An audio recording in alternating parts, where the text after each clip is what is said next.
What's going on, everyone? Welcome to the Davidson podcast, where I get to interview amazing people and help share their wisdom with the world. Let me know your takeaways and feel free to connect with the guest. I'm aiming to build a community around coaching, self-development, leadership, where people are not afraid to be their most authentic versions of themselves. You can find us on video by searching the Davidson podcast on YouTube. Welcome and enjoy the ride.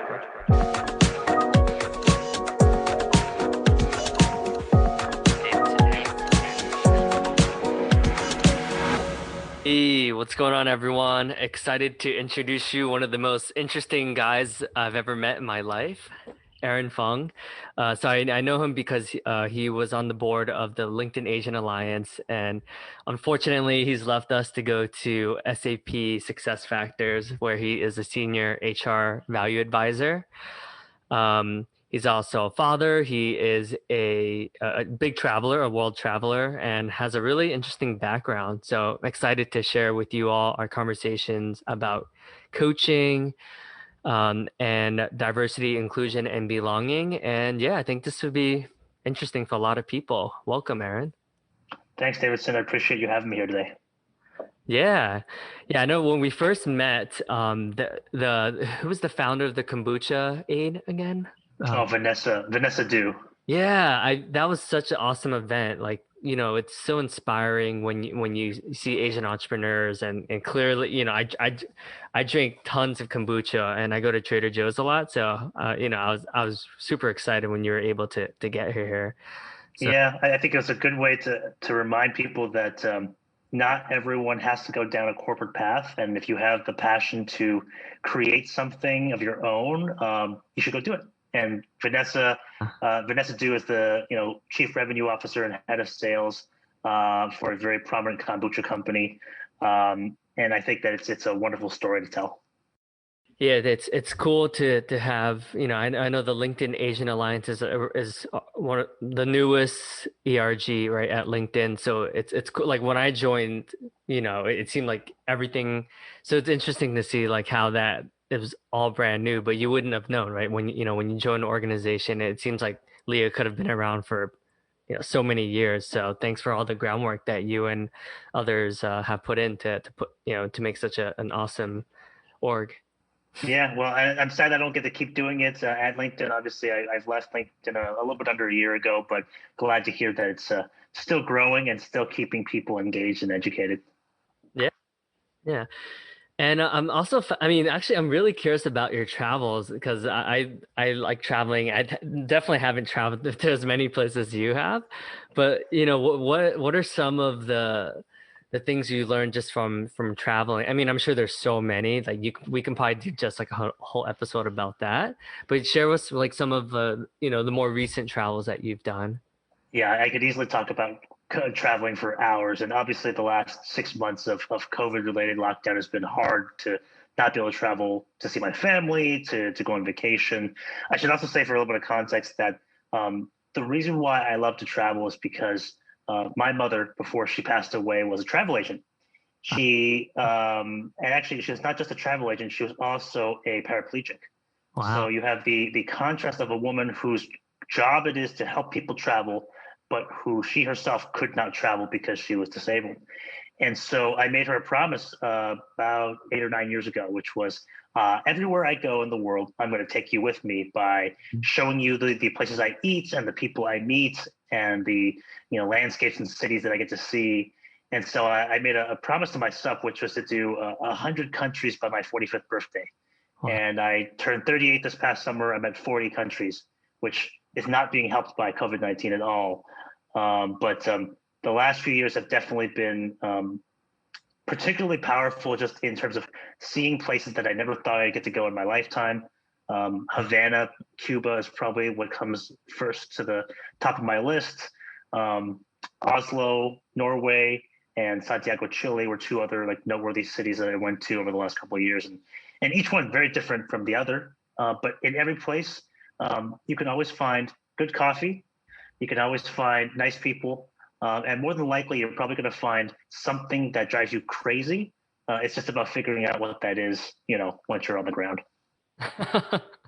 Yeah, I could definitely relate to what you're saying. There's been, like, I remember when I was traveling to Colombia, there were a couple things that drove me crazy. Like when people would like try to sell me cigarettes and you would say no, and then, they would still approach you 100 times later. It's like, dude, nothing has changed from 2 minutes ago. I don't, that drove me crazy. But, still always like, it's always great learning something new when you travel. That's really cool. Absolutely, completely agree. And I'm sure, your story with your mother probably has something to do with you wanting to be a coach and you having your own coaching practice as well, right? Do you think, um, you're like that inspired you to be able to impact and want to, you know, dive deeper into coaching as well? I think a lot about powerful lessons in life. I think that sometimes, they come to you, and other times you go to them.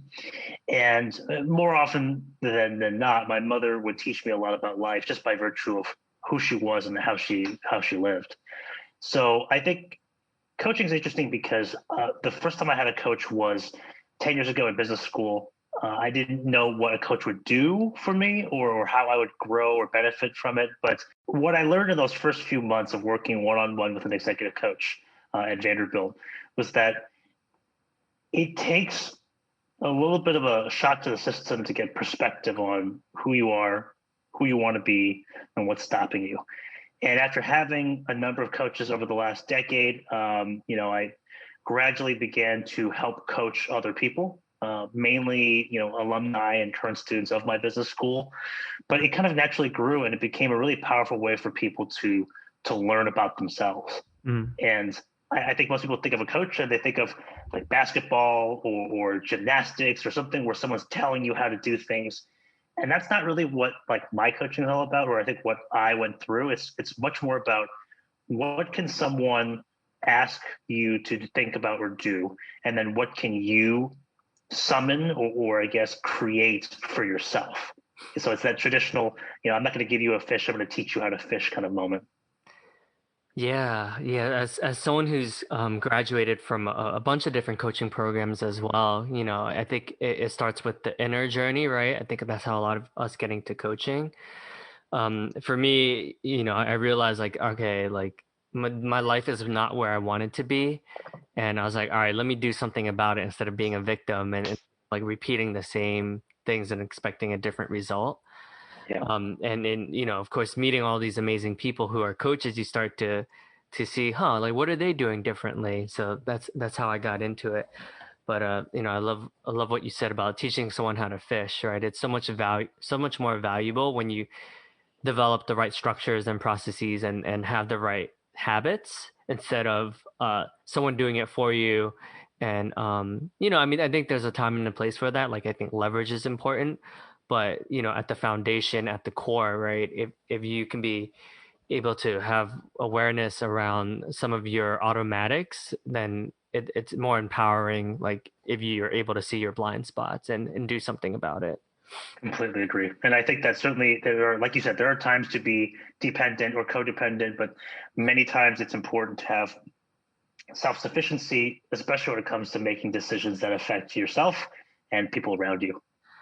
Yeah, which is like everything, right? Like we often are so automatic about things that we don't take a step back and realize the impact that we're having, right? Even Yeah, when you become a father or you don't realize how like they're all sponges, right? Everyone around you like really takes in.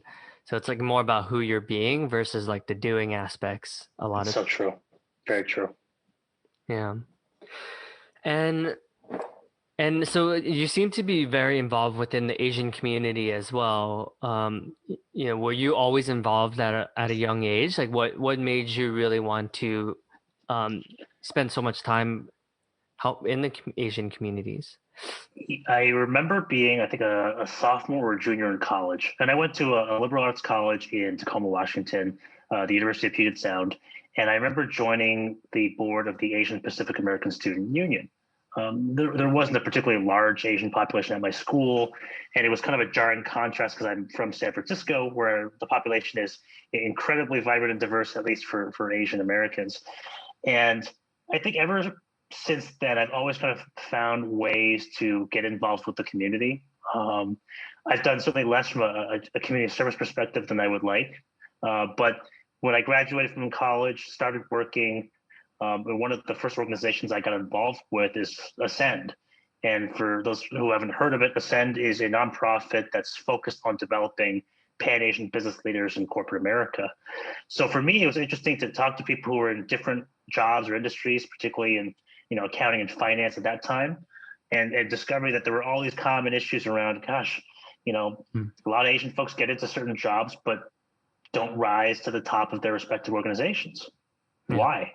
What are the challenges from a behavior perspective or an expectation perspective that maybe run counter to certain expectations in the business world? And that's kind of where I started to learn about what exactly corporate advancement is like, what institutional roadblocks are there, what cultural roadblocks are there, and how can I basically get rid of as many lame excuses as possible. People who don't speak up or are more meek in conversation. Like, I've never been accused of being meek. So it's an interesting, set of conversations when people talk about challenges that they face that they perceive and holding them back in their career. How much do you think of that as like a self-fulfilling prophecy? Because I think we often find like confirmation bias, right? So I think for me, sometimes it's like I'm almost seeking people who are like myself. So I can even surround myself with all these other Asian people who don't speak up, who don't like conflict, who stay in their own lane, just put your head down, work hard, and the results will speak for itself. I think it's always hard to quantify, but I think that your point is totally valid. I think we all tend to seek sort of safety in numbers or people who look or sound or act like us. I actually have come to a realization over the last few months of working with a coach myself, which is that I like to seek out difference. When I lived in Manhattan, it was probably the most stimulating environment ever because everyone is so different, right? The guy who would sell me coffee in the mornings was from Afghanistan. I'd walk by a Jewish deli. I would meet people who were from all parts of the United States, from Europe, from Africa, from Latin America, and I thrived on difference. Whereas I think a lot of people are scared of difference and would prefer to be in an environment where people say the same things or speak the same language. And that may work for some people most of their lives, but for me, it doesn't work. Like, I think that for me, I need to be surrounded by difference, whether that's racial or ethnic or age or background, because that's what truly I find interesting as compared to everyone who looks the same or acts the same. I know everyone has different boundaries and everyone has different comfort zones. The fact that you've traveled so much, and I mean, and it's interesting, right? With the election coming up, like, there's a lot of conversations about. It's interesting to see, like, when we go so far in one direction, like, we had our first Black president, right? And then we go completely the opposite way, right? How does one act around people that have boundaries that are not as progressive, right? Because like, I know for me, like, I tend to try to surround myself with a lot different opinions and different ethnicities, different backgrounds, but not everyone is the same, right? Like, some people, it takes longer for them to kind of get outside their comfort zone.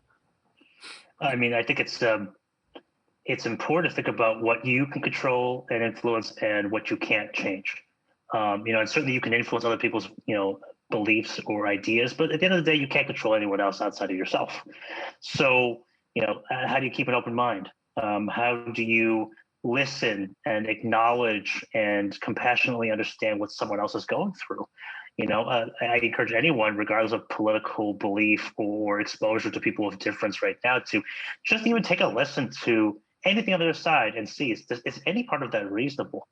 And I think that applies certainly to what you do for work, the kind of groups you surround yourself with.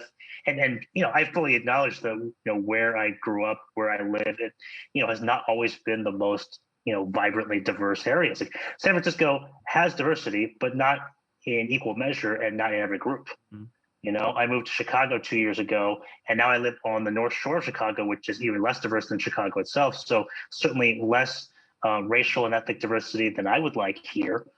But I think at the end of the day, you have to find ways to be able to find people who you can learn from and have those conversations. And the last 6 months, I think, has proven a lot of that. Like you can have meaningful, deep conversations with people who are very different from you, so long as you keep an open mind and you're willing to hear people out. Hmm. Yeah, I know with you thrive off of conflict, right? Like I know there's certain people who they see conflict as a way of learning, of growth, as a way of seeing different perspectives, different opinions, right? How does someone embrace that instead of run away from it? Because I do think humans innately, because of our fight or flight modes, we try to run away from conflict. But it seems like with you, you're able to really embrace it and be able to learn and grow from it. Well, and I should clarify, I don't thrive off conflict. I don't enjoy picking fights with everybody, despite what my wife might say or anyone else might say. But I do recognize that there is a value in constructive confrontation or conflict, Yeah. which is if you don't confront someone and then later on you feel regret for having not stood up for yourself or someone else, like, well, you actually could have changed the way you represented yourself or protected someone else or made sure someone knew what they were doing, maybe didn't have the actual result that they intended. And the way I like to frame it is that if I didn't care about it or you, I wouldn't tell you. The Uh, fact that I care about it or you means I want you to know about that. hmm, And by the way, who am I serving if I just keep my mouth shut while something bad happens? hmm, And do I recommend people pick fights arbitrarily? No, please don't do that. There's no need in the world for unnecessary conflict. right. But I think it's a particularly big issue now because you hear about situations in which someone's being bullied or someone is being taken advantage of and no one around them says anything. And certainly I've discovered in my life more recently that between fight or flight, I tend to fight. But Yeah. I think it's important for people to figure out, what's going to actually help you get the outcome you want. If someone says, I'm not going to give you a promotion even though you earned it, are you going to run away from that conflict or are you going to stand up for what you think you deserve? It's your choice. But the end result is if you are not getting what you feel you deserve and all you just do is harbor all that resentment, like who's served by that? Certainly not you. That's interesting because I do see many instances where people will leave a company in hopes of getting promoted at a different company, right? So there's the I guess the flight portion of the fight or flight where it's like, well, if I can't get promoted here, I'm gonna go somewhere else and find it, right? But in a way, we're not dealing with the same thing will come up as when we go to a different company, right? So in a way, It could, but here's the thing: that situation you just mentioned could also be fight. Your fight could be, I'm not going to put up with what I'm being given anymore, or what my situation is, and I'm going to fight to make it what I want it. right. And certainly some people do flee from one problem to another problem at a different organization, but I think it always is dependent on the individual and the situation they're in. Yeah. Yeah, this is an interesting conversation because I would say I'm a recovering people pleaser, right? I think my natural instinct is just to help the world, right? But sometimes I put others' requests before my own, so it's like I need to at least focus on my core, and it comes from a place of like just wanting to fit in, right? Wanting to be accepted, but Yeah.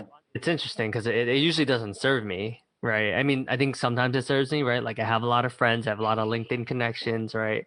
But at the end of the day, there's some days where I'm exhausted and it's like, huh, like it's probably because like I'm not setting enough boundaries to be able to like have respect, like, hey, like this is important to me and just focus on that versus like fulfilling other people's like goals and intentions and agendas. Well, and it's always a gray area, right? It's not clear cut in a lot of situations where the line is when someone is taking more than giving, or when you're taking more than giving, or vice versa. So the inevitable question is, well, do you wish you'd done something different? Okay. Well, what person do you need to become to actually do that in future? Does that mean you have to always argue? No. But could you challenge more directly or indirectly? Always. How? I mean, that's the $1 million question, right? Is it something you have to learn how to do? Is it something you can practice? Is it something that only can be earned through real situations? Like, and this is where, you and I have both been in sales for a long time. It's where some people sometimes will think that you can just study something and learn how to do it. And not everything can be studied in a book. Sometimes you need to be doing things in person, running through the mistakes, losing a deal, saying the wrong thing, so that don't ever say that again. Don't ever do that again, because that doesn't help the mission or the goal at hand. Yeah, it's interesting. I think for me, I like reflecting back on where I've learned the most, like the times, like the things that I was always afraid of, like standing up for myself or, like promoting myself or advocating for myself. I think that's a skill that is so valuable nowadays. And I think, I don't know about you, but a lot of like the traditional like Chinese families or like a lot of relatives I know, like you're not supposed to talk back to your elders. You're not supposed to challenge authority, right? Whether that looks like your manager or your director or VP or whoever it is, right? So I see it, a lot of times, even being in sales, right? Just the fact that you're like selling for a living, a lot of like Asians, like that's not what your parents will tell you. It's like, oh, you should be a professional salesperson as your career, right? So it's interesting being Asian and like seeing how that influences and always, looking around and seeing on your team, like you always being one of the very few Asians a lot of times, at least for me. Yeah, and it's funny coming back to that point of constructive conflict. I've actually found moments in which I challenged the other side, whether it was a client or a manager or someone else who was in maybe a more senior or authoritative position. It actually earned me more respect because I was not going to just simply fall in line or just going to agree with them for agreement's sake.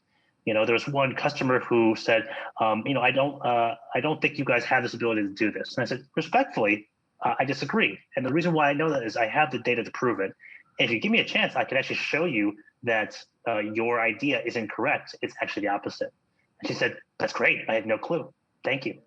And so I think it all depends on the how, right? It's not just that you're confronting people for like confrontation's sake. It's, well, what are you actually getting to? Did you respect them in the process? Did they cross a line which they were unaware of or they were aware of? I think all these questions kind of naturally play into it.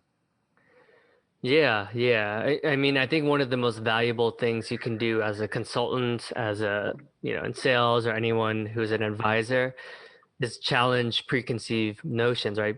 Preconceived beliefs, right? If they've been doing something forever, like yes, it got you to where you are, but maybe if you tried this thing or if you implemented a new solution, you would get even better results, right? So, is such a valuable skill to have.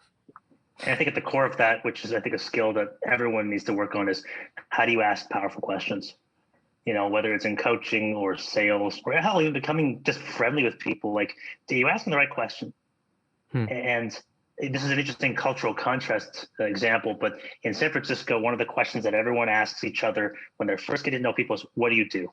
Which implies, what is your job? And that question does not come up as often in the Midwest. And of course, my Midwestern wife, who grew up in Wisconsin, and I have had long discussions on this, but it's like, well, what is the goal of that question? In San Francisco, it's to ascertain your social capital, the importance, the recognition that you have, the success that you may have had. Oh, I work at Google or I work at LinkedIn. In the Midwest, that's not as important. So you might say, hey, where'd you grow up? Uh, Or, tell me more about, how you guys found this couple or found this restaurant. huh. And so the nature of a question, I think, is incredibly important because when you ask a question that is meaningful, people take note, even if they can't answer. And I cheekily put on my LinkedIn profile that my job in coaching is not as a coach, but as a brain wrinkler. Because if I can ask you a question that you can't answer, I have put a wrinkle in your brain. And your ability now to answer that question, which you couldn't answer before, puts another wrinkle in that brain. So that's why I encourage people, like when you're selling, when you're meeting people, put a wrinkle in their brain. How? Go figure it out. Try something. Like don't be like, what do you do? Come on, give me something else. Give me something meaningful. Yeah, you're right? Because I mean, most people, when you're asked that question, you're just like, okay, this guy just wants to like put me in a box or wants to, like networking purpose. Oh, he's probably evaluating, oh, can this guy do something for me? Or can he be a value to me, right? Whether it's like finding investors or, like trying to get ahead in life. So yeah, that's that is annoying, right? I think the people that open with that, you're already kind of like, you're just like, okay, like, but whereas if someone's just as curious and, says something else to try to get to know you on a deeper level, it's a much more impactful relationship right from the get-go. Yeah, always, absolutely. Hmm. And so it sounds like you've been pretty involved with Ascend. What are some of the takeaways from just being highly involved with Ascend and a lot of these? Because I do go to a lot of these events, and sometimes I feel like the conversations are similar, right? But sometimes I'm like, okay, is anything productive coming out of these conversations, right? Mm. So, Yeah, and certainly there are plenty of Asian nonprofits or social organizations that people can be a part of, which I encourage people to go be involved in whatever's available to you. Um, when I think about what a place like Ascend does for me or did for me, it's an opportunity for you to practice some of the things that you may be asked to do in your career in a non-risk, low-risk environment. Like if I lead a team or if I'm on the board of the Midwest chapter. So, if I wanted more experience in how to manage a team of volunteers, which could be, translatable to managing a team in my day job, that could be really relevant. And again, if you're leading a group of 10 accomplished professionals and, they give you feedback on how you direct or inspire them, it provides you free feedback, which again can only serve to improve your position in life. Now, as a member, right, I look at it when I first joined the organization in 2006. I just wanted to network with people and build my connections within the community, which I did. It was not just super senior people within finance and accounting, but it was also people my age in the same career stage. And from that journey, I built some of the best friends of my life because we've been in very different worlds, but we've had kind of parallel stories. And I found that over the last decade, those contacts, even the weak ties, were just amazing to have had a connection with because I might say, oh, I know this person at this company we're trying to sell into or that I'm currently on a consulting project at. Maybe I'll ping them and see if I get some perspective. hmm. I had one customer, which was a healthcare organization in LA when I was at LinkedIn. And it just happened that one of the people I knew from, just social connections was a nurse at that hospital. And Uh, so, of course, I said, hey, can I bug you for half an hour, just hear about your experience in the organization, what makes it attractive, like why did you come there because you could have gone anywhere, what's kept you there? And so when I eventually made the presentation to their head of talent acquisition, I said, oh, here's a story around one of your nurses, who's a big fan of this training and development program that you have. She said, how do you know that? I said, because one of my friends is a nurse here. So, I mean, it provides opportunities like that, which, in selling, in any kind of relationship driven business, which I would say is pretty much every business, can be super valuable, even if it's one small observation from one person who doesn't have seniority. hmm. So even though everyone around you might be a senior associate and not a partner, well, more than likely someone's going to be a senior leader in that group at some point in your career. Does that mean you're constantly having to bombard? It's like, hey, it's been 2 weeks since I talked to you. How are you? Hey, it's been 2 more weeks. Like, no, don't be weird. that should be a common sense thing, but I'll say it out loud. But find ways to grow those connections organically, and then you'll have a really wonderful network, regardless of what you choose to go do later on.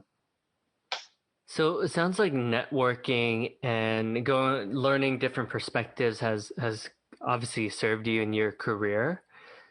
What if because one of the things I hear about people is like, oh, I don't want to bother him, or oh, I don't want to bother her. They're afraid of reaching out to higher ups because Sure. they think they don't have the bandwidth to talk to them. Like, what advice would you give to people who are a little bit more introverted and are afraid of taking that first step?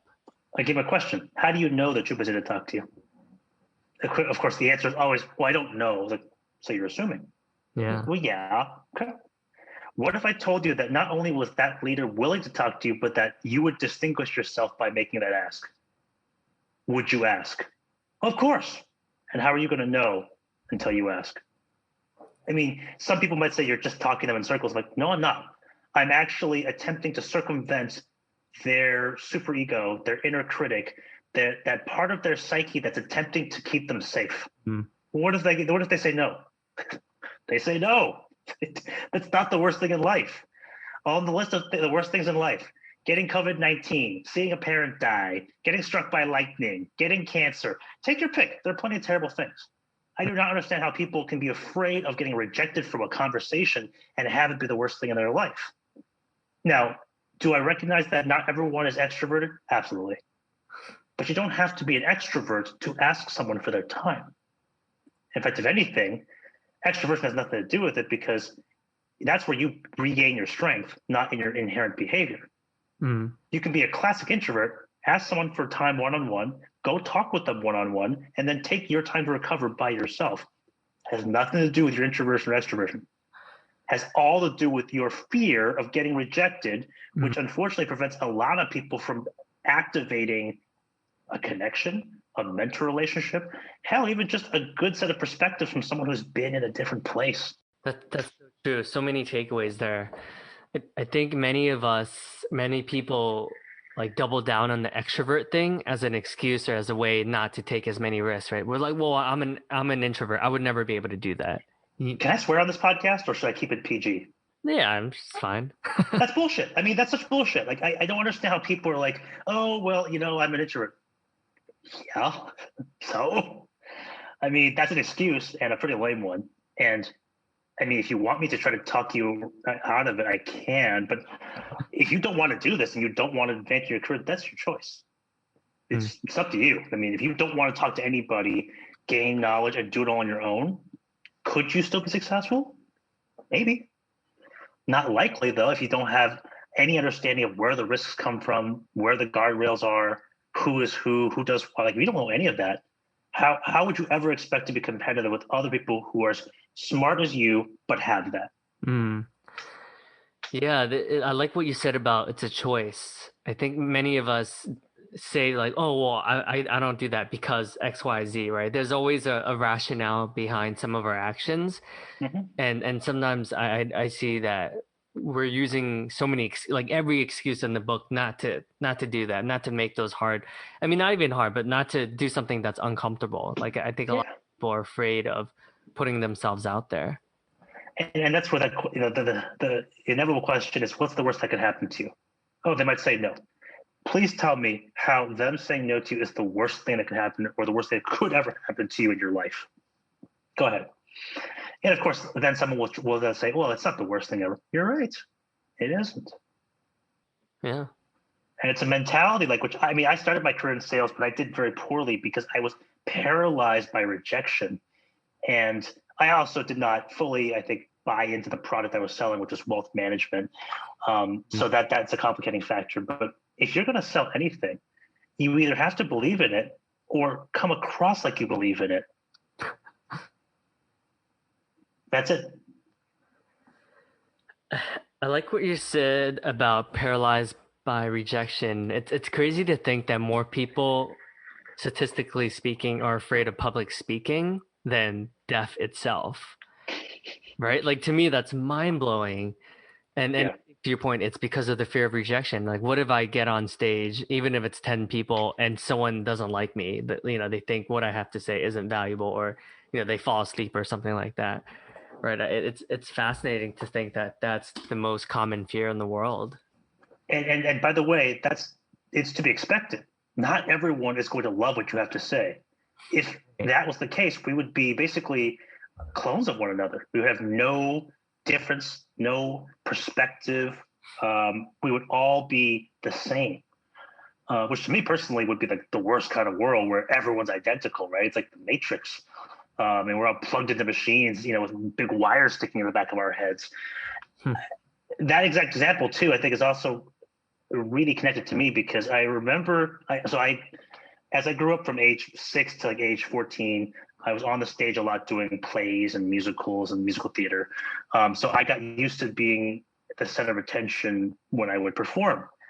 And when I got to high school, I would do speaking at my all-school meetings because I was the president of a club, and I had to get up there to get people to come to my club events. And it is terrifying, right? There's that pit in your stomach that just jumps up into your throat because there are, hundreds of people looking at you. And that's where well, okay, what's the worst that could happen to you? Yes, you could say something wrong or trip over yourself, but it's again, that's not the worst thing in the world. And by the way, if you practice enough, it doesn't become as daunting because you have confidence in it. How do some of the best actors and comedians do well? I mean, that's true. Some of them were very much afraid of the stage. But the more you do something, the more comfortable you get. The more comfortable you get, the better you do. Hmm. Works for sales pitches, works for any amazing comedian who's out there or actor. Why can't it work for you? Oh yeah, I saw that you're also a comedian as well. Who are some of your favorite? Who's your favorite comedian now, and what have you learned from that comedian? I should clarify that I was an attempted comedian about 14 years ago. I did do some attempts at stand up in San Francisco, which I greatly enjoyed. And honestly, I don't know why I never even pursued it like as a real deal. Um, my claim to fame is that I went to high school with Ali Wong. She was in my class. Wow. She's very funny, but I unfortunately have to say she's not my favorite comedian, just because there are other people's just styles who I think really, really resonate with me. I do like some of Louis C.K.'s work, and I do realize that unfortunately he's fallen from grace a little bit, which is unfortunate. Um, you know, Jim Jeffries, the Australian comedian, has some really wonderful bits, and I like when someone is very clever, but also has a really just good set of subject matters that really bring out just a rise out of me. So I mean, I love comedy in all forms. I love to go to comedy clubs, and once this whole situation is resolved, I will look forward to going back to that. But yeah, that's just a couple people I'm thinking about. My favorite comedians are well, the ones that do impressions like Oh spot on. yeah, oh Like yeah. I'm Like like, Aries Spears does some amazing impersonations, who I deeply love. I mean, it's like whenever I hear impersonations, I appreciate accents, I appreciate imitation. Like it just makes me very happy. yeah. And you can tell that comedians are such a good study of the human condition and the human characters. Oh yeah. It's like to be able to like understand someone that well and the little ticks and the little nuances, like to me it's fascinating. I'm like, man, how were you able to like truly get to the essence so perfectly? I don't know, to me it's like it's so cool to see people that do that. It's an art. Well, and I think that it's everyone finds something different funny, and that's the one thing I remember from my comedy training program. Like it was like truth is funny, so you can't tell someone else's jokes because it's not your truth. Ah, Um, like if you start to do Seinfeld's jokes, it's not funny because first of all, they're Seinfeld's jokes and you've just ripped someone off. Two, that's not your experience because you probably were not living his life. yeah. And every comedian will have something that works really well for them, because that's their truth. Yeah. I've never thought of it that way. I mean, it makes sense, like, now that you're thinking about it. But yeah, that's why I think I resonate with Asian comedians typically more because like, when they talk about their parents or like the ridiculous stuff that like, I'm always like, oh my God, that's hilarious. But yeah, that's huh. Well, there's a good example of this too. I don't know how many folks out there have watched the Marvelous Mrs. Maisel on Amazon Prime, Oh which is yeah. a hilarious show, wonderfully written, very witty. But at one point early on in her career, she pays a guy to write jokes for her, and he puts them on like index cards. The problem is they're jokes he writes for everybody. They're all the same jokes, and they're not funny. Yeah. And she completely bombs on stage. And I remember seeing this, like actually, like so when I was doing this comedy college in San Francisco, you can do it open mic nights. And the guy who went ahead of me was trying to tell jokes like he'd been in jail and served time. And he was like this really scrawny, nerdy guy. Like he clearly looked like your typical software engineer. I'm like, there's no way you Oh have gone to jail and served time. And I'm like, but why would you crack those jokes? Like that's not funny. yeah. It's not you. I mean, so that has become a fundamental precept of my life, which is you got to tell your story. Your story works. I mean, you could tell other people's stories, but prepare yourself for different reactions. Yeah, it's so cool to see that the best comedians are the ones that like make fun of their lives so much that you're like, oh my, but it's so raw, so authentic, it's so real. Oh So yeah. yeah, like for me when I listen to Kevin Hart, or Aziz when he talks about his dating life, like you're just Hmm. like, this is hilarious because you know that he's gone through a lot, like all of that, and it's hilarious. Well, and Aziz Ansari is a great example, right? Goes to NYU, gets a business degree. He's from South Carolina, and he's always talking about his upbringing, being brown and growing up in South Carolina, and that's again, it's their story. Um, you can choose to laugh at it or not, but at the end of the day, the only thing that's promised is that it's their story. Yeah. This is yeah, it's funny because I think we don't often take the time to really like embrace our story, right? I think a lot of us kind of go about life and we don't really pause to kind of reflect to be like, how do I purposely like who do I purposely want to be for the world, right? A lot of us is like, oh, I get this job because it looks good on paper, or like, oh, my parents will be happy, or oh, I'm doing this because that's just what people do. But I think many of us don't truly take the time to like really like own our story and even make fun of it too, because I think there's a lot of value in that too, so that you don't take yourself so seriously. Yeah.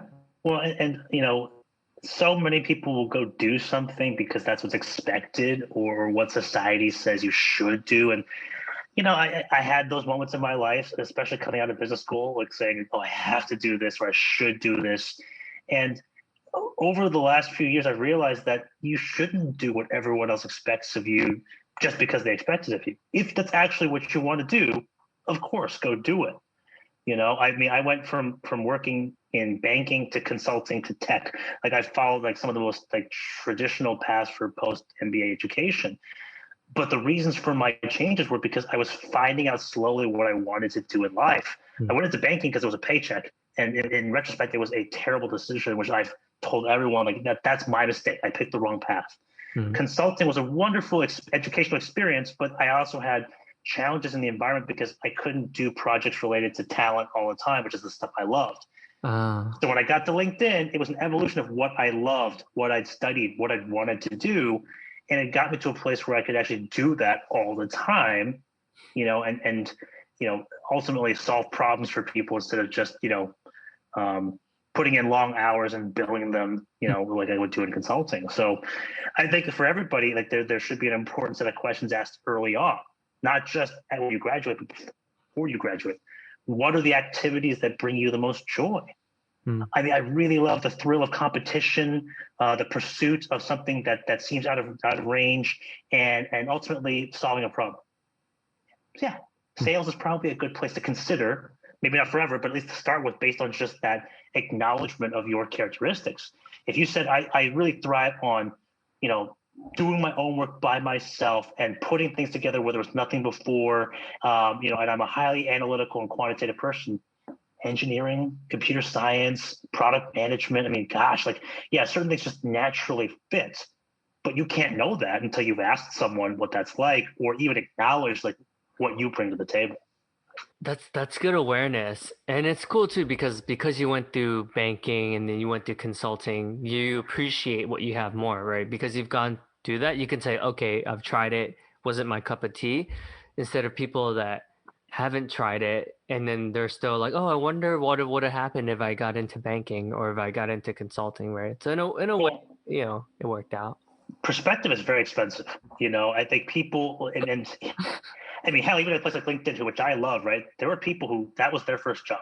They Mm. came to expect Yeah. free food delivered delicious all the time, all these things where you get taken care of. And of course, I would laugh at those people and I would call them out and say, you have no clue what the real world's all about. You live a privileged life, which is incredible, and I love it too. However, that is not the norm for so many people. Hmm. So you got to get off your high horse and thinking like this is the way it's supposed to be, because it's not, and you are just very lucky. Yeah, I meet tons of LinkedIners that it's their only job that they've ever had, and then I'm like, dude, you have no idea what it's like, man. I've had 14 other jobs. Like, I, I can tell you that you're very fortunate right now. Yeah, It's absolutely. hard to tell that to someone too, like unless you go through that. But I like what you said about perspective is expensive. That's funny. I'm gonna have to use that one. Well, and I would actually challenge. I'd say it's not hard to tell people that. It's hard for them to learn it. Right. Like I can tell someone directly, like you have no effing clue what you're talking about. They might just think I'm an ass and just walk away from that. The reality is they don't have any perspective if that's the only thing they've known. Like that is the definition of no alternative perspective. Um, and that's something that I've come to appreciate, especially over the last 5 years, is where can I gain perspective? Someone who's different than me.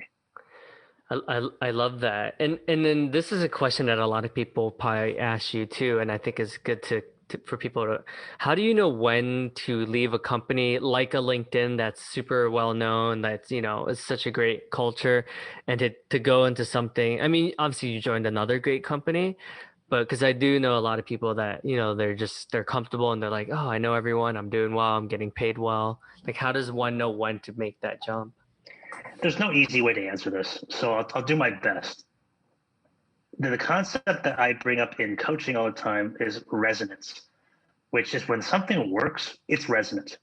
If you play an instrument, you know what resonance is. Like when chords are in harmony, things sound good. When they're not, it makes you cringe. You're like, oh, something sounds wrong. That sensation is exactly what I tell people to look for, either the resonance or the dissonance. What that resonance or dissonance is coming from, you have to identify.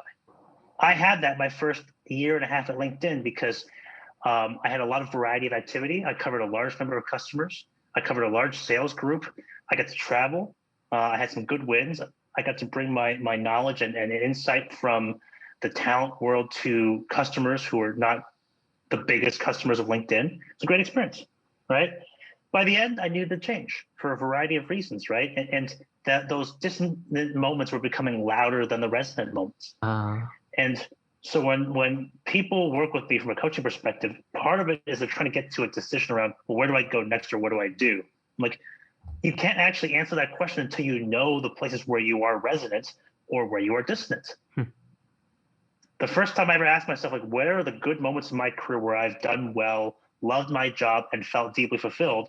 They were always moments of education and teaching. So building learning and development programs for Merrill Lynch, doing programs like that at Ascend, hell, even rebuilding the onboarding program for my first job out of business school at Credit Suisse. They were all experiments, projects, or experiences that taught me a ton about, I love educating people. But what you do with that is, like, I could have gone and become a school teacher, but I realized that our school districts are terribly underfunded, and my student loans from business school were not going to be paid off by being a high school English teacher or a grade school math teacher.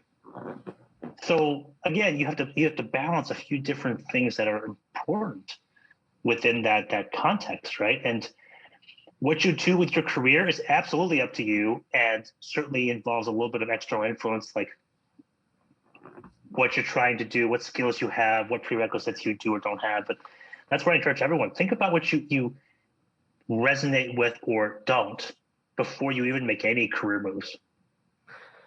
Yeah, I love what you said about resonance and dissonance. I don't think many of us, or sometimes we justify it. We're like, well, it pays the bills, or well, this will help me pay off my student loans. And then we wake up one day and then we're like, man, I can't believe I did 30 years of this and I hated it. Yeah. And by the way, what pays the bills? Slinging drugs, being a gun for hire, kidnapping and extortion. Technically, to some people, that pays the bills. Terribly risky. I don't know if it does that well for you from a reputation perspective, right? And there's a chance you'll get shot or arrested. But I think, again, like, that's a rationale of someone who doesn't understand what they actually value. And I don't mean just like, oh, money. Like, sure, I appreciate money just like any other fan of capitalism and someone who wants to pay their bills. But what does that money, for example, really represent? Oh, it's self-reliance and autonomy. It's not having to worry about the next month's rent check. It's about feeling safe. That's a way different sensation or realization than saying, oh, I just value money. Yeah, that's a deep conversation. I look at what you said about, because it looks different for everyone, right? But I think many of us don't go past the surface, right? Many of us, like, I think people that have kids, like people that have families, yes, you've done some of that work, but I think many of us, if you ask them point blank, they don't know what the money represents, right? So yeah, this has been a really insightful conversation, Aaron. Definitely, I'd love to have you back on the podcast. And Cool. Where can people reach out to you? You can always find me on LinkedIn, Aaron Fung. Hopefully there aren't that many Aaron Fungs. You can find me on my website. It's www.coachingaf.com. People ask me very cheekily, like, did you create that knowing millennials would like it? I'm like, Yeah, but my initials are also AF. So whenever I talk to a non-millennial client, they're like, "Oh, that's your initials." I'm like, yes, that is correct. So yeah, you can find me at Aaron@coachingaf.com if you want to email me or find me on LinkedIn. Cool. I'll link to your profile. And yeah, thanks for your time, Aaron. Likewise, thanks for having me on.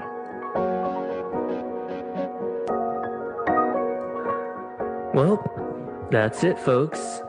Hope you enjoyed this episode. Please subscribe and let me know what your thoughts are. If there were any takeaways, I welcome all positive and constructive feedback and hope you enjoy.